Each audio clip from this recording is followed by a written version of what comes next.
அன்பான தமிழ் சொந்தங்களே வணக்கம். இது உங்கள் பேச்சுரிமை அதிகாரம். கடந்த சில நாட்களாகவே அனைத்திந்திய அண்ணா திராவிட முன்னேற்றக் கழக கட்சியில் பெரும் சலசலப்பை ஏற்படுத்தி கொண்டே இருக்கிறார்கள். இப்ப தற்பொழுது முன்னாள் அமைச்சர் செங்கோட்டையன் அவர்கள் இந்த கட்சியிலிருந்து விடுவிக்கப்பட்டிருக்கிறார்கள். உண்மையாலுமே ரொம்ப கஷ்டமா தான் இருக்குது.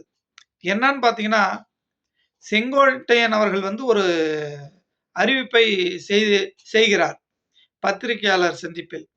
அவர் என்ன சொல்றாருன்னா, கண்டிப்பாக அதிமுக கட்சியிலிருந்து பிரிந்த அனைவரையும் இந்த கட்சியில் இணைத்து ஒன்றிணைந்து நாம் செயல்படுவோம் என்று சொல்லியிருக்கிறார்கள். இதை 10 நாட்களுக்குள் கட்சியின் பொதுச் செயலாளர் எடப்பாடி அவர்கள் பரிசீலிப்பார். அப்படி பரிசீலிக்கவில்லை என்றால் அடுத்த நடவடிக்கை மேற்கொள்வோம் என்று பத்திரிகையாளர் சந்திப்பில் சொல்லியிருந்தார். அதற்கு எடப்பாடி அவர்கள் மறுநாளே உடனடியாக ஒரு மாவட்ட செயலாளர் பொதுக்குழுவை கூட்டி ஒரு நல்ல முடிவை எடுத்திருக்கணும். இல்ல கட்சியிலிருந்து பழைய சேர்ந்தவங்கள சேர்க்கலாமா இல்ல வேணாமா அப்படின்னு சொல்லிட்டு ஒரு நல்ல முடிவை எடுப்பார் என்றுதான் எதிர்பார்த்திருந்தோம். ஆனால் உடனடியாக செங்கோட்டையன் அவர்களை இந்த கட்சியிலிருந்து நீக்குகிறோம், அடிப்படை உறுப்பினரிலிருந்து செங்கோட்டையன் அவர்களை கட்சியிலிருந்து நீக்குகிறோம் என்று ஒரு அறிவிப்பை செய்திருந்தார் பொதுச் செயலாளர் எடப்பாடி பழனிசாமி அவர்கள். உண்மையாலுமே அதிமுகவுக்கு இது ஒரு பேரதிர்ச்சி தான்.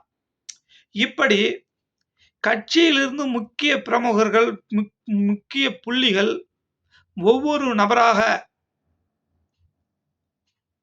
நீக்கிக் கொண்டே இருந்தால் இந்த கட்சி கதி என்னதான் ஆவது? அதிமுகவில் எம்ஜிஆர் காலத்தில், ஜெயலலிதா காலத்தில் இருந்தே அதிமுக தொண்டர்கள் 1.5 கோடி தொண்டர்கள் இந்த கட்சியில் இருந்தார்கள். ஆனால் இப்போது கணக்கெடுங்க, கண்டிப்பாக 50 லட்சம் பேர் கூட இருக்க மாட்டாங்க. அந்த அளவுக்கு தான் அந்த கட்சி மிக மோசமாக வலுவிழந்து கொண்டே போகிறது. ஐயா எடப்பாடி பழனிசாமி அவர்களே, நீங்கள் ஒன்றை நன்றாக சிந்திக்க வேண்டும். நீங்கள் மட்டுமே கட்சி கிடையாது. அனைவரும் ஒன்றிணைந்தால் மட்டும்தான் இந்த கட்சி பொறுப்பை நீங்கள் ஏற்றுவிட்டால் நீங்கள் நினைத்ததை செய்யக்கூடாது. ஏனென்று சொன்னால், அம்மையார் ஜெயலலிதா அவர்களின் மறைவுக்கு அடுத்து கட்சி இன்னும் வலுவாக செல்லவில்லை. கட்சி வலுவிழந்து கொண்டுதான் இருக்கிறது. அந்த வகையில் கட்சி வலுப்பெறும் வகையில் நீங்கள் செயல்பட வேண்டும். அப்போ கட்சி வலுப்பட வகையில் செயல்பட வேண்டும் என்றால் என்ன பண்ணணும்? நீங்க இந்த கட்சியிலிருந்து ஏற்கனவே பிரிந்த நபர்களை ஒன்றிணைந்து ஒற்ற புள்ளியில் இந்த கட்சியை நடத்தினால் மட்டுமே இந்த கட்சி வலுப்பெறும். இல்லை என்றால் வருகின்ற 2026 சட்டமன்ற தேர்தலிலும் மாபெரும் தோல்வியைத்தான் தழுவும். நீங்க ஏற்கனவே பார்த்தீங்கன்னா ஒரு தவறு செஞ்சிட்டீங்க. அது என்னன்னு பார்த்தீங்கன்னா, பிஜேபி கட்சியுடன் இணைந்ததே ஒரு மிகப்பெரிய தவறு. இதுவே கட்சியின் தோல்விக்கு ஒரு அறிகுறிதான். ஏனென்று சொன்னால், பிஜேபி கட்சிக்கு தமிழ்நாட்டில் மட்டுமல்ல, அனைத்து மாநிலங்களிலும் பிஜேபி கட்சிக்கு வர வர எதிர்ப்பு அதிகமாகி கொண்டு போய்கொண்டே இருக்கிறது. அதிகமாகத்தான் இருக்கிறது. ஆதலால் நீங்க பிஜேபியை தவிர்த்திருக்க வேண்டும். சரி பிஜேபிய நீங்க ஏதோ ஒரு காரணத்துக்காக ஏத்துக்கிட்டீங்கன்னு வச்சுக்கோங்களேன்.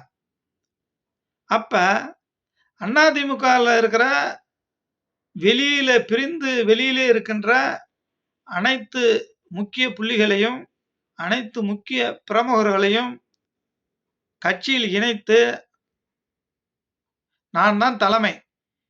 என்னுடைய தலைமையை ஏற்று வருபவர்கள் வரலாம். வந்து இணைந்து வாங்கள்.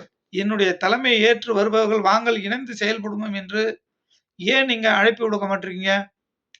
அழைப்பு விடுத்து செயல்படுங்கள். செயல்பட்டால் வருகின்ற சட்டமன்ற தேர்தலில் 2026ல கண்டிப்பாக ஜெயிக்க வாய்ப்பு இருக்கு. ஏன்னு பார்த்தீங்கன்னா, அதிமுகவுக்கு ஒரு வாய்ப்பு இருக்குது. இன்னும் கேட்க போனீங்கன்னா, நீங்க தயவு கூர்ந்து பிஜேபிய நம்ம அதிமுக அலையன்ஸ்ல இருந்து பிஜேபிய வெளிய எடுத்துருங்க. அப்படி வெளிய எடுத்துட்டீங்கன்னா, கண்டிப்பாக அதிமுக கூட்டணிக்கு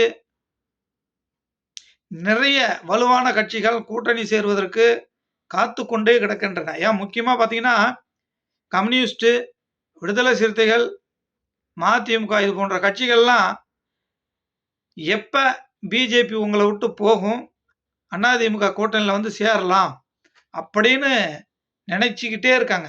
இப்ப விடுதலை சிறுத்தை கட்சியின் தலைவர் ஐயா தொல் திருமா அவர்கள் என்ன சொல்றாரு அடிக்கடி? அதிமுகவை பாதுகாக்க வேண்டும். அதிமுகவை பாதுகாக்க வேண்டும்னு எதுக்கு சொல்றாரு? ஏன்னா, அவருக்கு அந்த உள்ள அர்த்தம் உங்களுக்கு புரிய மாட்டிருக்கு. நீங்க விடுதலை சிறுத்தை கட்சியை விமர்சிக்கிறீங்க. விடுதலை சிறுத்தை கட்சியை விமர்சிப்பதற்கு நம் கட்சி இன்னும் ஒன்றுபடணும். பிஜேபிய பேச்சை கேட்டுக்கிட்டு விசிகாவ விமர்சித்தீங்கன்னா, கண்டிப்பாக அது நமக்கு தான் பின்னடைவு. அத புரிஞ்சுக்கணும். ஆதலால் முடிந்த அளவுக்கு பிஜேபியை விட்டு விலக பாருங்கள்.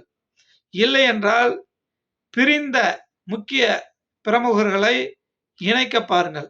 இணைத்தால் மட்டுமே நம் வெற்றி சாத்தியம்.